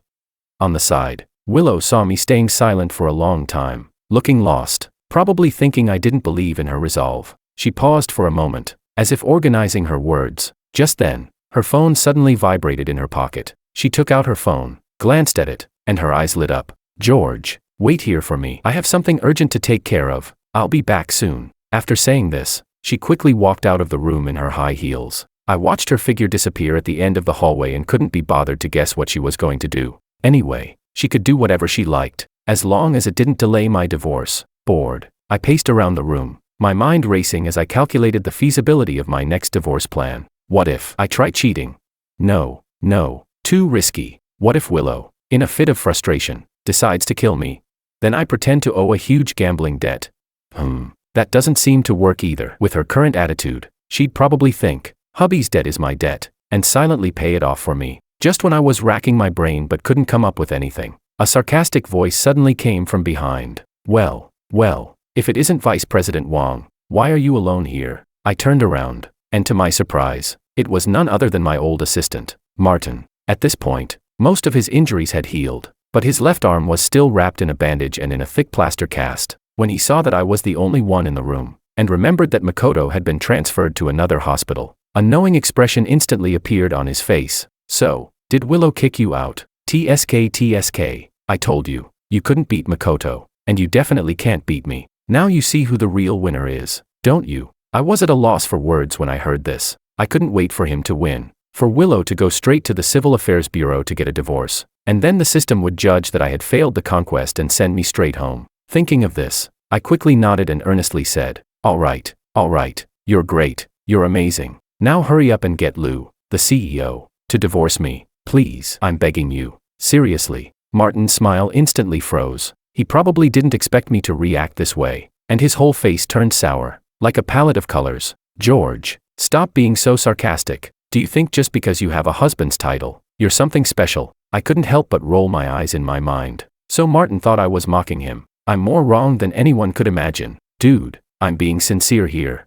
Is there anyone in this world who wants to divorce Willow more than I do? The next moment, Martin seemed to shift his tone, perhaps trying to salvage his pride. George, don't get too smug. Are you wondering why Willow suddenly left? Do you want to know where she went? Chapter 16. I immediately perked up, eagerly leaning in and asking.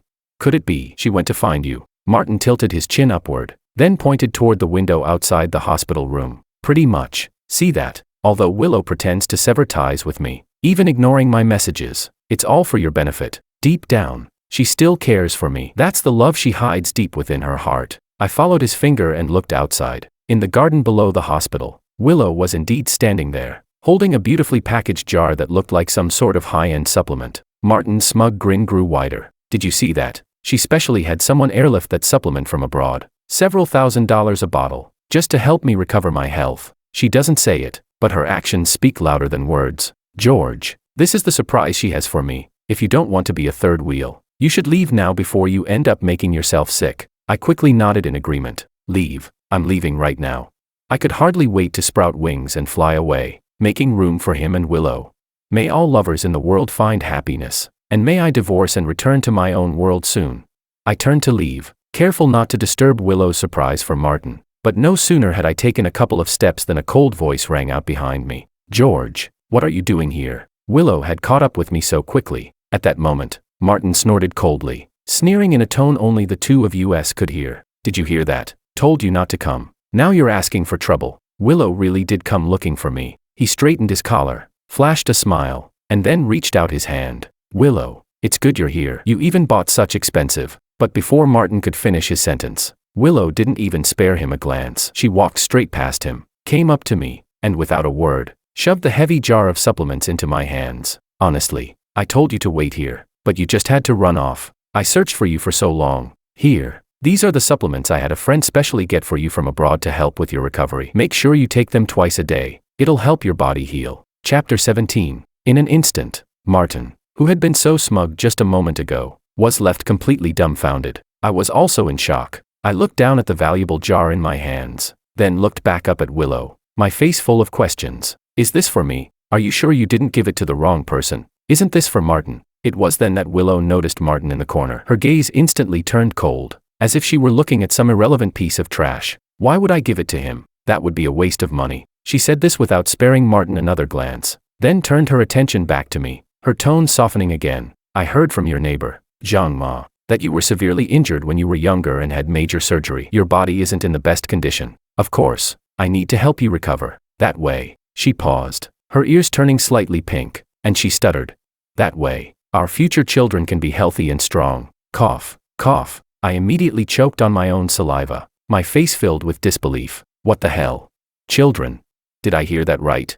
Seeing my huge reaction, Willow thought I didn't believe her and nodded seriously, adding, yes. If you don't get your body in shape, how are we supposed to have kids in the future? At that moment, I began to suspect whether the system had messed up Willow's character. My God. This plot is derailing so fast it's like a rocket. Just a few days ago, she was practically dying to question me about falsely accusing others, and now she's considering having kids with me. Meanwhile, Martin, hearing Willow talk about having children with me, looked like his face couldn't even be described as just difficult to look at. It was more like the chemical compounds in the Ganges River, twisted and complex. After a moment, he gritted his teeth and muttered a small, angry threat. George, you're deliberately showing off in front of me. Just wait, I won't let this go. After dropping that classic loser declaration, he stormed off down the hallway. I watched his defeated figure retreat, then glanced at the supplements in my hands, feeling a headache coming on. After a while, I looked up at Willow and cautiously asked, about the kids. You're not serious, right? Willow's cheeks were still slightly flushed. She turned her head to avoid my gaze, cleared her throat, and then explained.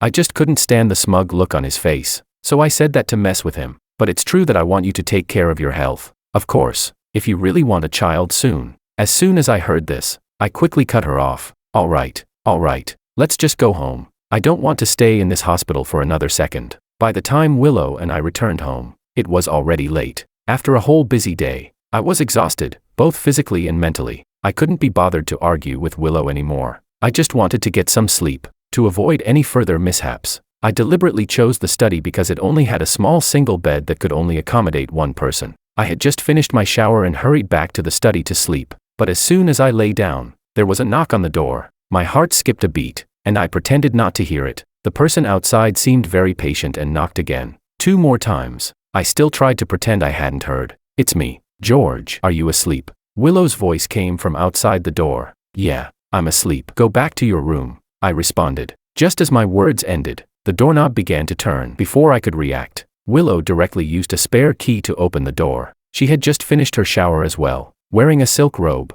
her hair wet and cascading over her shoulders, a faint blush on her face. I looked at her in surprise, instinctively shrinking toward the corner of the bed. What are you doing here? I asked, warily. Willow looked at me, her face flushed, and said, unabashedly, what do you think I'm here for? I was stunned. I looked her up and down, my face filled with disbelief. No way, CEO Lu, you're a billionaire. Are you really craving the body of a lowly employee like me? I paused for a moment, then put on an expression as if I were prepared to face anything. Fine, I guess, but we've got a deal. Okay, after this, we go straight to the Civil Affairs Bureau to register for a divorce tomorrow morning. With that, I quickly pulled the covers up, wrapping myself tightly, leaving only my eyes visible, looking like a pure and nobleman afraid of being tainted. But Willow was so amused by my actions that she burst out laughing. She walked over, hands on her hips, and looked down at me with a stern expression. George, please get this straight. You're the one taking advantage of me. I pouted. Fine, don't agree then. I'm tired, so I'm going to sleep. As I said this, I turned to roll over, but Willow wasn't having it. She immediately pounced on me, forcefully pushing me back down. The next morning, I supported my aching back, which felt like it was about to break. As I crawled out of bed, the first thing I did was hurry the woman lying next to me, who was snoring like a dead pig. CEO Lu, you need to keep your word. Civil Affairs Bureau, let's go. Only then did Willow stir awake. Hearing my words, her eyelids fluttered, and she pulled the covers over her head, rolling over to go back to sleep. Did I say that? I think I drank too much last night. I don't remember. Willow, acting like a dog, playing dumb with me. I was instantly at a loss for words. Drank too much. Willow, a woman who almost never touched alcohol, told me she drank too much. Moreover, she didn't smell like alcohol at all last night. How could this ice-cold CEO woman, who normally wouldn't bend an inch, now resort to playing tricks to avoid a divorce? Her character was completely falling apart. I was about to counter and expose her lie, but just then, her phone rang once again, almost too conveniently. Still half asleep, she picked up the phone, but after hearing only a few words, she sat up straight in bed, her expression shifting to one of alarm. What? Okay, I got it. Control the situation for now, we'll be there in a minute. She hung up the phone, her face serious as she looked at me. Hurry up, get dressed, we need to go to the company. Something big has happened at the company. Hearing this, my face immediately lit up with excitement. Willow's company was a real top 500 firm, and small problems weren't enough to make her react like this. The only thing that could make her, the Ice Queen CEO, panic was one thing. The ultimate plot related to Martin had finally arrived. This time, whether Willow liked it or not, she had no choice but to go with me and get that divorce certificate. Chapter 18. Willow and I quickly arrived at the company. Upon arrival, chaos was in full swing. The crowd, dense and dark, surrounded the main door of the Lu Group, and it seemed there wasn't even space for a pin to fall. An endless sea of journalists, with cameras and microphones pointing toward the entrance, created a tense atmosphere. In addition, a group of suppliers and project partners, visibly angry, held banners and shouted slogans like "Lu, return the money," and "Punish the criminals." In a corner of the crowd, I recognized a familiar figure. It was Martin. He was hiding in a secluded spot, with a cold and sly smile on his face. This was Martin's final trick, using others as pawns for his own benefit. To remove me from the company and take my place as Willow's husband. Martin had been planning this for months. In the projects he managed, he used my name to receive illegal commissions from the contractor, and even took advantage of his position as an assistant to alter my designs, purposely leaving some security flaws. When everything came to light and there was a serious safety accident on a construction site, Martin seized the opportunity to accuse me, ruining my reputation. To protect the company's stock value and calm the employees, Willow had no choice but to divorce me. And so, Martin would become the pillar of the company, a hero in everyone's eyes, the one who defended justice. In my 99 previous lives, Martin had used this tactic to make Willow completely disillusioned with me. She asked for a divorce 23 times, resulting in 23 failures in my attempts to win her back. He was undoubtedly the mastermind behind my failure in the divorce. As soon as Willow and I got out of the car, the journalists and the angry crowd broke through the security barrier and lunged at us. In the blink of an eye, camera flashes began flashing in my face. Mr. Wang, reports say that you falsified the Eugene Yuan project reports to receive illegal commissions, which caused a major safety issue on the construction site. Is that true? Mr. Wang, what do you think about this matter? Was the senior management of Lu Corporation aware of your actions? Is this kind of behavior common in other Lu Group projects? Mr. Wang, what does your wife, President Lu, think about this scandal? Will Lu Corporation protect you? The journalists' questions grew more and more probing. Clearly, both Martin and other competing companies of Lu Group were manipulating public opinion behind the scenes, trying to link the safety accident to the entire company, with the intention of destroying the reputation Lu had built over the years. Willow's face turned pale, and she quickly grabbed my arm, trying to get me inside the company to avoid the media storm. George, you have no experience with this. Let's go inside. I'll handle this. But instantly, I freed myself from her grip. Hide. This is my last attempt to save my life. Before Willow's surprised gaze, I pushed my way through the crowd and walked straight to the center. Flash, flash. The journalists swarmed around me, surrounding me completely. I faced the cameras, took a deep breath, and with an indifferent smile, I responded, yes, everything said online is true. The fraud in the project, the material cuts, the illegal commissions. It's all my fault. It was all me. I am the one to blame. Chapter 19. The words I had just spoken caused the crowd, which had been so loud just moments ago, to fall into an absolute silence. Almost everyone stared at me in disbelief, as if they couldn't believe that not only had I chosen to face the issue head-on, but I also hadn't made excuses or provided reasons, and had publicly admitted my guilt. Willow's face, already pale with anxiety, became even more distressed. Her eyes were filled with disbelief as she looked at me. George, are you crazy? Do you know what you're saying? This is not a common accident. This could ruin your life.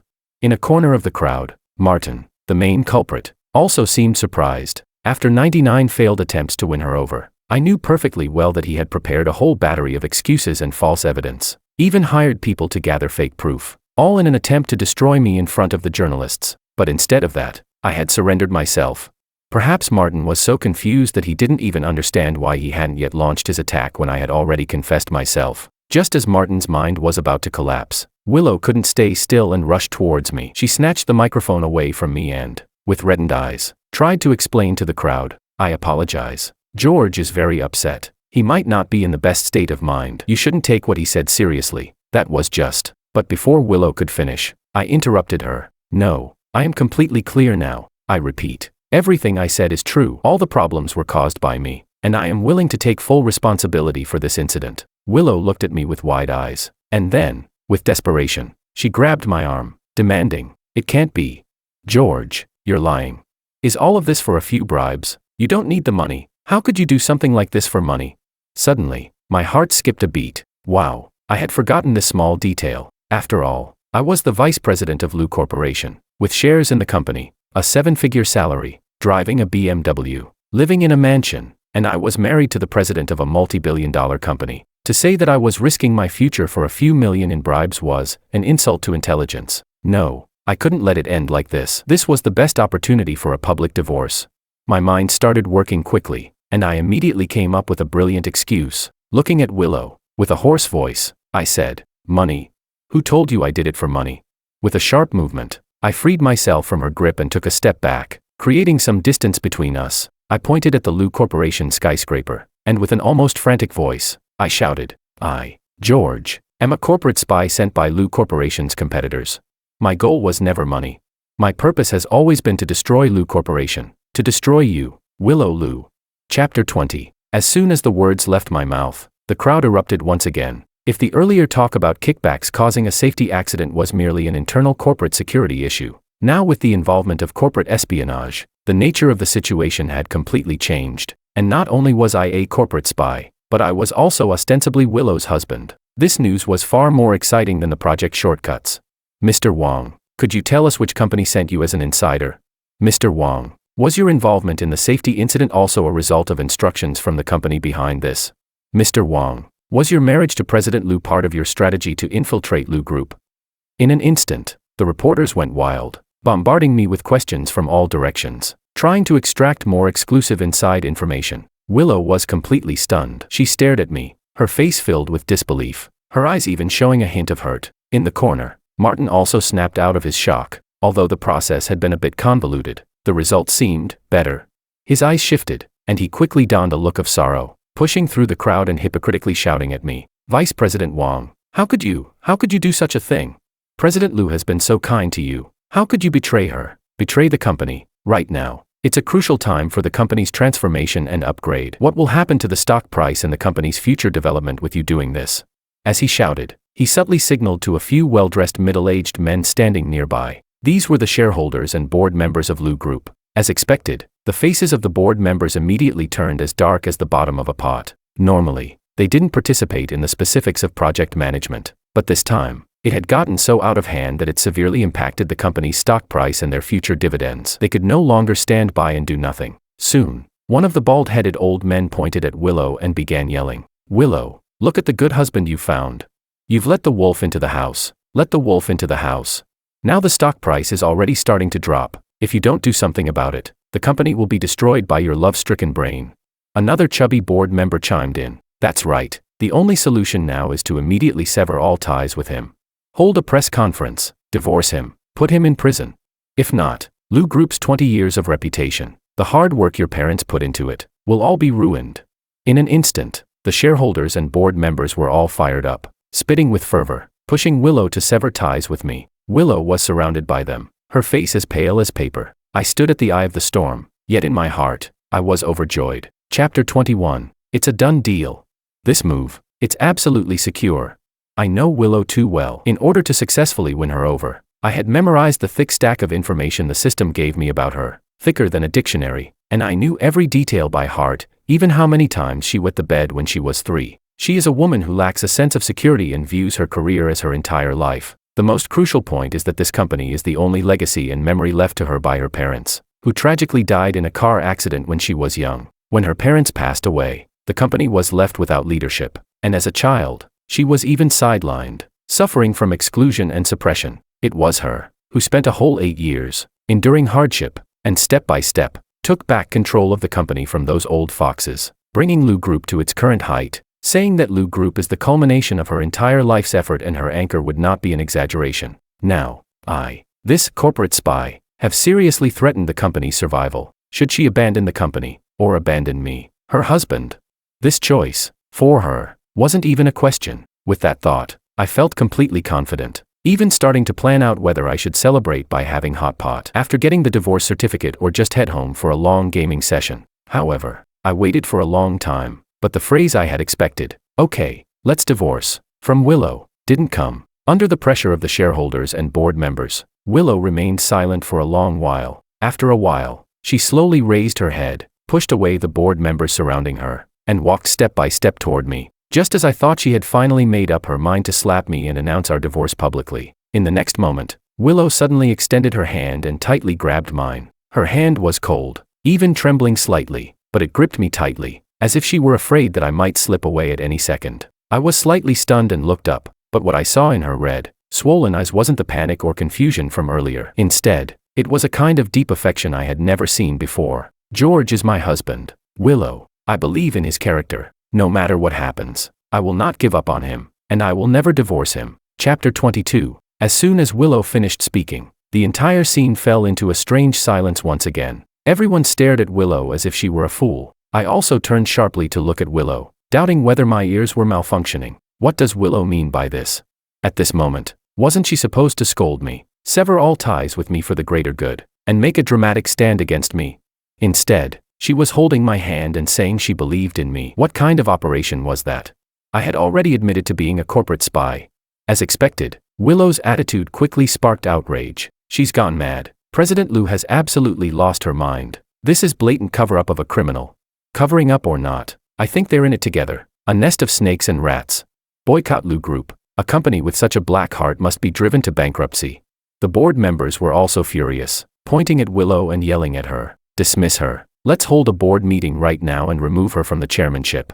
I was a bit stunned, unable to help but lean in closer to Willow, frowning as I asked, "Hey, what's going on? Cut ties with me. Don't you care about your company anymore?" But Willow's grip tightened even more. She turned her head and looked at me with tear-filled eyes. "You idiot. I know you're not that kind of person. You must have been framed, right? You just don't want to drag me down, don't want to drag the company down, so you wanted to bear everything on your own. I understand it all. I will never let you carry all this by yourself." I was speechless. "Sis, is your imagination a bit too strong? I really just want to go home." From a distance, Martin also lost his composure and rushed forward, shouting at Willow, "President Lu, please, come to your senses. This company is the only thing your parents left to you. How can you throw it away for such a man, abandoning everything your parents worked for?" Willow didn't even bother to glance at him. She just shook her head, her gaze still firmly locked on me. "The company can be rebuilt. If he's gone." She paused, taking a deep breath. "No, I can't." Just as it seemed like the whole scene was about to spiral out of control, suddenly, a car came to a screeching halt at the company's entrance. Chapter 23. The car door opened, and a man in a white suit, deliberately made to look weak with a layer of makeup, stepped out of the car. It was Makoto. The moment I saw him, a glimmer of hope instantly ignited in my heart. Makoto clearly came prepared. As soon as he got out of the car, he walked straight towards the reporters, a look of sorrow on his face. "Dear media friends, I am Willow's old childhood friend. I know George is Willow's husband, and it is generally considered inappropriate to air family grievances in public. But this matter has seriously endangered the interests of Lu Group and all the ordinary people, and I can no longer sit idly by." He dramatically sighed, then took out an envelope from his briefcase and raised it high. "I have here the evidence of George accepting a huge bribe from Orange Group. I've traced his Swiss bank account through overseas connections. The evidence is irrefutable." As he spoke, he cast a smug glance at me, seemingly eager to see my panicked reaction. But inside, I was cheering for him like crazy. "Well done, brother. Hurry up. Throw that evidence in my face. Let me die, please."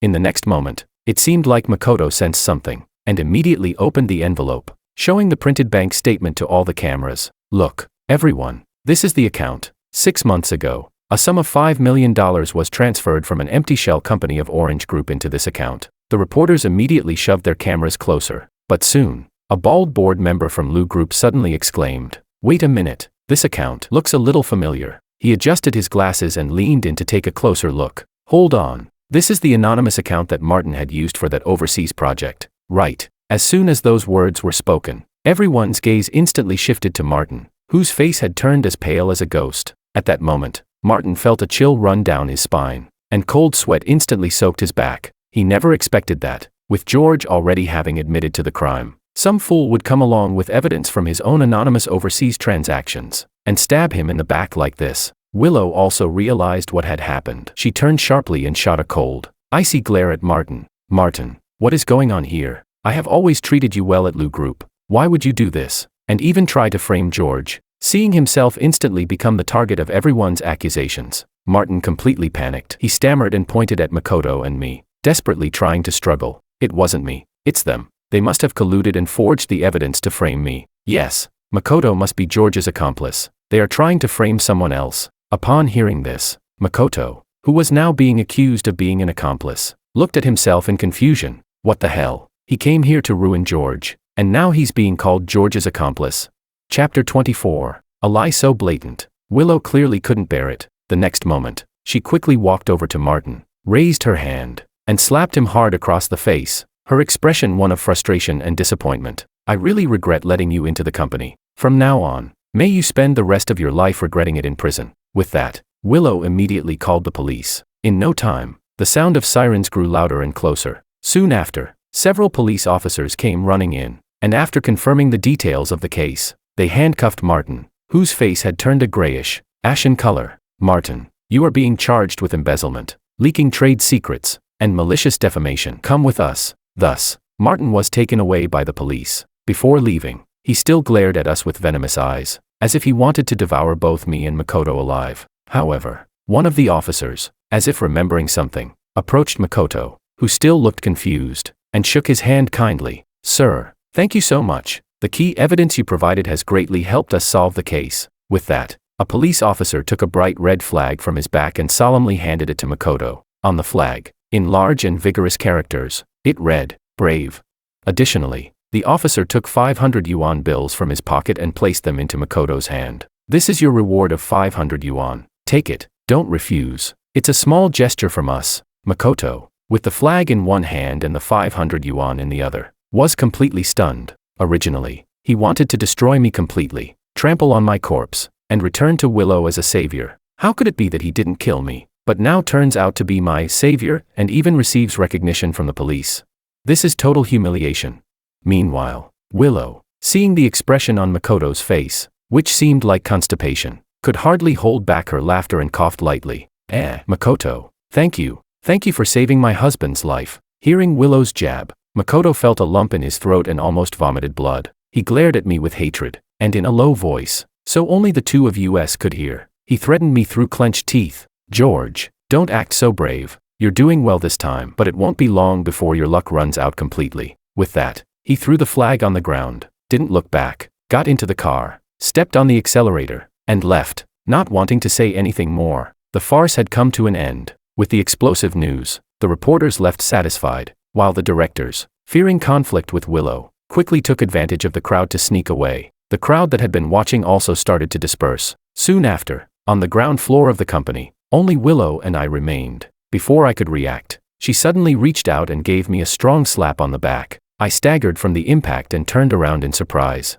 "Willow, what's wrong with you?" But the next moment, I saw that her eyes were red, and big tears were falling down her face, one after another. While crying, she hit me with her fists. "George, damn you, do you think you're such a great hero? Looking handsome, showing off what you can do. Why do it all alone? Why didn't you tell me? We are husband and wife. Did you never think that? If I had really believed that, what would have happened? What would have happened if we hadn't found more evidence and you had been arrested?" Chapter 25. Willow cried with tears streaming down her face, gasping for breath. Looking at her tearful appearance, I couldn't help but freeze for a moment. Is this really the ice-cold CEO Willow from my memory?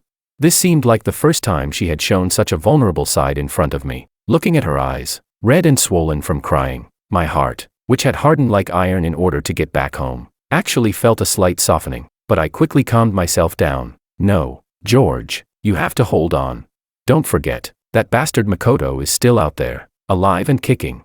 Based on the past 99 experiences, that guy still has one final trump card. An ultimate move that has defeated me 50 times. As long as he's still around, no matter what, I can never win over Willow. And sure enough, my instinct was right. Makoto's revenge came even faster than I had imagined. The next day, when I thought the company's crisis had been resolved, and my divorce plans were once again ruined, I was desperate. I decided I couldn't just sit back and wait anymore. I had to take the initiative. I made up an excuse to go out for a walk, but in reality, I was sneaking off to meet the top divorce lawyer I had already contacted to ask if there were any other methods to go about the divorce. But just as I turned a corner at a secluded intersection, pondering whether I should hire an actress to stage a caught-in-bed scenario or let Willow hit me as a more feasible option, I suddenly felt a sharp pain at the back of my head. George, oh George, your time has come. I only heard this one sentence, and then everything went black as I lost consciousness. I don't know how long it was before I slowly regained consciousness, only to find myself tightly bound to a pillar. I was surrounded by a desolate mountain forest, with the damp earthy smell of the air all around. Next to me was another misfortunate soul, Makoto. He had also woken up, looking at the masked men in front of us with a terrified expression. But I wasn't panicked at all. In fact, I was rather excited, because this was Makoto's final trump card, a self-directed and self-acted kidnapping plot, to force Willow to confront her feelings in the most extreme circumstances. In the previous 99 times, Willow had almost always chosen Makoto without any surprises, and not far away, there stood a familiar figure, Willow. At this moment, her eyes were red, and she was glaring fiercely at the scar-faced kidnapper. When she saw that I had woken up, the scar-faced man sneered and walked over, kicking me without any courtesy. Awake, he then turned to Willow, grinning maliciously, and said, "President Liu, the man is awake. It's time to make a choice. One of these two men is your husband, and the other is your crush. You can only save one." Chapter 26. Upon hearing this, Willow immediately clenched her fists, her gaze shifting back and forth between me and Makoto. Seeing that Willow hesitated to make a choice, the kidnapper seemed to have anticipated this and sneered coldly. He then took out 2 syringes from a leather bag, shaking them in front of me and Makoto. These contain a super high dose of tranquilizer. After injection, if there's no emergency heart stimulant, death will occur due to acute heart failure within 10 minutes. As he spoke, he forcefully stabbed one syringe into my arm. The cold liquid immediately rushed into my veins. He did the same to Makoto, injecting the second syringe into his arm. After finishing this, he took out another syringe with a transparent liquid inside. Unfortunately, there's only one heart stimulant. President Liu, it's time to make a choice. Save your husband, or save your crush. Willow's face immediately turned pale. You're breaking the law. This is attempted murder. But the kidnapper just shrugged, glancing at his watch. President Liu, time is running out. If you don't make a choice, then I'll just have to watch both of these men die. Makoto began his performance, looking weak and distraught as he called out to Willow. Willow, don't worry about me. I've always been worthless. Just let me die. You must save George. I'm willing to die for you. But hearing Makoto's emotional lines, I felt utterly calm inside, even a little amused. I was all too familiar with his tricks. The needle in his arm wasn't some tranquilizer, but saline solution. This was all just to force Willow to make a choice, to help her realize who she truly loved. In the past, Willow had always chosen to save Makoto without hesitation. Then the system would judge my attempt to win over Willow as a failure. GG. Though the process was painful, being able to go home was worth it. But before Makoto had finished delivering his dramatic lines, Willow interrupted him, unhesitatingly speaking to the kidnapper. "I choose George. Give him the heart stimulant." As her words fell, both Makoto and I were stunned. I never expected Willow to choose me this time. Not only did she choose me, but she did so without hesitation. Seeing my astonished expression, Makoto's previously affectionate face twisted even more. In the next moment, he dropped the act entirely. He leapt up from the pillar, angrily tearing off the tape from his face, and pointed at Willow, cursing. "Willow, are you out of your mind? I performed this huge drama for you, and you choose him. I am your true love. I am the one you should love. Why did you choose him?" Chapter 27. At this moment, Makoto had completely torn off his mask, revealing his grotesque true face. Willow clearly hadn't expected that all of this had been a drama orchestrated by Makoto himself, and she stood in disbelief, asking, "How could this happen? Makoto, was all of this planned by you? Why did you do this?" Makoto sneered. "Why, of course, it's because this brat shamelessly clings to you and won't divorce you." I couldn't help but feel speechless inside. "Dude, can you at least get your facts straight before kidnapping someone next time? It was me who was desperately trying to get a divorce, while she stubbornly refused to sign." I was the one who desperately wanted to leave. Okay. Willow, shaking with anger, finally burst out. Makoto, this is illegal. Let him go. If anything happens to him, you'll be even more guilty, and you'll never get out of prison. Let him go. Makoto laughed as if he had just heard the biggest joke. The next moment, he snatched the only heart stimulant from the kidnapper's hand, sneering at Willow. What I can't have, no one else can. I'm going to make you watch him die. With that, he slammed the heart stimulant onto the ground. Crash. The sound of glass shattering echoed, and my life-saving medicine was gone. But Makoto wasn't done. He shouted at the kidnapper in frustration. Kill this woman and silence her too. After the job's done, I'll give you double the money and send you abroad. However, the kidnapper didn't move. Instead, he kicked Makoto in the stomach, sending him sprawling to the ground. Get lost. I'm here to make money, not to be your hitman. With that, he turned and tightly bound Makoto with the rope. I only plan to tie up one of you, but now, it seems like all three of you are quite valuable. Let's tie you all up together. 3 ransom payments. Doesn't that sound nice? Makoto was stunned. He never expected the person he had hired to turn on him. For a moment, the kidnapper and Makoto were in chaos, barking at each other like dogs. Willow seized the opportunity, running crazily to my side. She used a small knife hidden in her sleeve to cut through the ropes binding me and handed me her phone. George, you have to run. When I arrived, I secretly called the police. They'll be here soon. I'll hold them off. You hurry and go.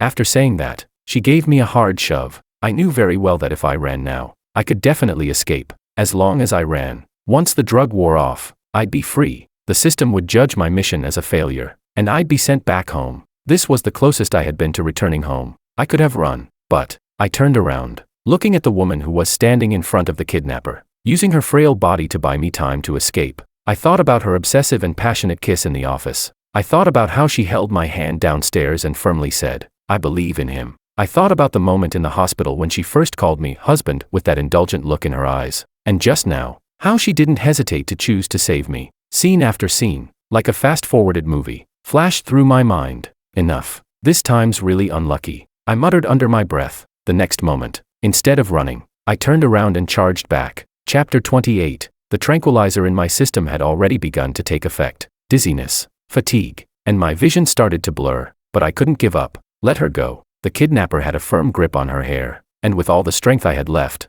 I roared and charged at him like a mad bull, slamming into him. Willow was finally freed, but my resistance completely enraged the kidnapper, who immediately grabbed the crossbow lying nearby and aimed it at me. Damn it, no one's getting away today. I held Willow tightly and ran as fast as I could, not daring to look back, but the crossbow still found its mark, but it didn't hit me. It hit Willow. Willow cried out in pain and immediately collapsed to the ground. And due to the tranquilizer, I could barely even get up. As I watched, it seemed like Willow and I were about to be caught again when, suddenly, the sharp sound of police sirens pierced the mountain forest. The police had finally arrived.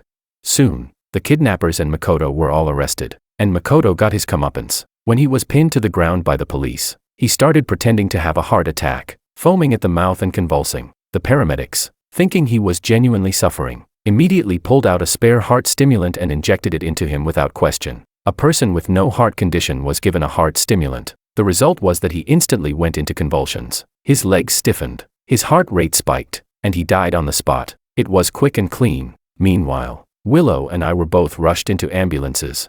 When I regained consciousness again, I found myself lying in a hospital ward. My injuries weren't severe, but Willow had been shot through the heart. Behind a thick glass, I could see Willow lying quietly in her hospital bed, various tubes attached to her body, with the faint beep-beep sound of the heart monitor beside her. The doctor said her chances of surviving were slim. As I zoned out, the system's notification echoed in my mind. Ding dong. Congratulations, host. Female lead Willow's affection value has reached 100%. The life and death trial is complete. Conquest task successful. The host's rewards have been processed. 10 billion in cash. Now available. The return portal to the original world is now opening. Countdown to portal opening. 10, 9, 8. The next moment, a swirling portal of white light appeared before me. On the other side of the door was my world. The world I had waited for 100 times. All I had to do was step through, and it would all be over. Host, please make a choice quickly. The system's voice echoed again. I looked at the pale-faced woman lying on the hospital bed, and still, I hesitated. Take the money and go home. That had been my only obsession through all the 100 rebirths. But why? Now, when it was so close, I couldn't bring myself to take that final step. Chapter 29. I closed my eyes, In my mind, her image resurfaced, the way she cried for me, smiled for me, and risked everything for me. In the end, I stopped in front of the portal. The next day, Willow woke up. The doctors all said it was a miracle. Not only had she woken up, but her vital signs were recovering rapidly, as though the person on the verge of death yesterday wasn't her. Only I knew why. I hadn't gone home, nor had I taken the 100 billion. I asked the system to use all of the rewards to save her. At that moment, she sat on the hospital bed, quietly looking at me. I thought for a moment that maybe something was wrong with her. But then, she suddenly smiled at me. George, I know everything now. 100 times. You've tried to win me over 100 times. The system's voice echoed in my mind. At the female lead's strong request, I have transferred all the memories of the cycles to her. I was speechless. Damn, system, you traitor. Snapping back to reality, Willow was looking at me, her eyes slightly red. Thank you. In the end, you still firmly chose me. I walked to her bedside, gave a playful smirk, and casually joked, don't thank me. You owe me 100 billion now. Willow paused for a moment, then nodded seriously. Okay, I'll do my best to make the company earn 100 billion to pay you back. But I shook my head, leaned down, and kissed her lips. Forget it. No need for all that trouble. I'm a magnanimous person. Just give me a soccer team, and we'll call it even.